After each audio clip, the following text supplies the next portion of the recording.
عزیز دوستو، انسان کا چہرہ یہ بڑا کچھ بتاتا ہے۔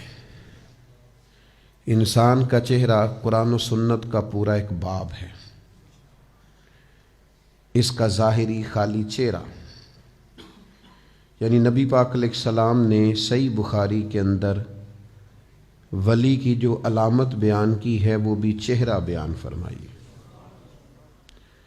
فرمایا جس کا چہرہ دیکھ کے تمہیں اللہ یاد آئے نا، وہ اللہ کا ولی۔ چہرہ کبھی بندے کا مرجھا جاتا ہے کسی پریشانی کی وجہ سے، اور کبھی اس کا چہرہ کھل اٹھتا ہے۔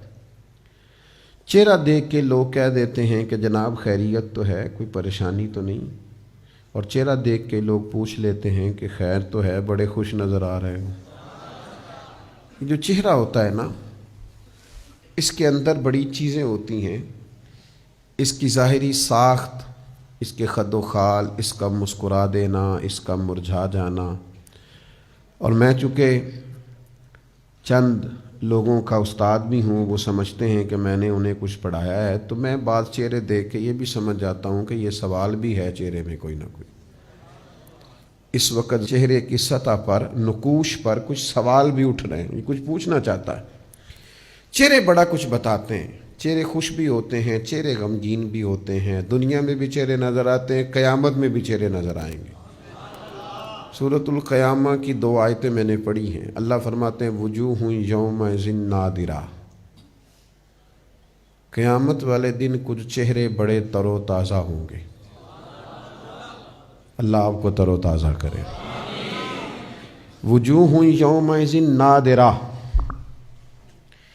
قیامت والے دن کچھ چہرے بڑے تر و تازہ ہوں گے۔ تو دنیا میں بھی لوگ سوال پوچھتے ہیں جناب بڑے خوش ہو، خیر ہے، بڑے آج فرحت اور شادمانی کے آثار آپ کے چہرے پر ابھرے ہوئے ہیں، خیریت تو ہے؟ تو یہاں بھی ارشاد فرمایا نا، جب چہرے تر و تازہ ہوں گے تو سوال اٹھتا تھا کیوں تر و تازہ ہوں گے؟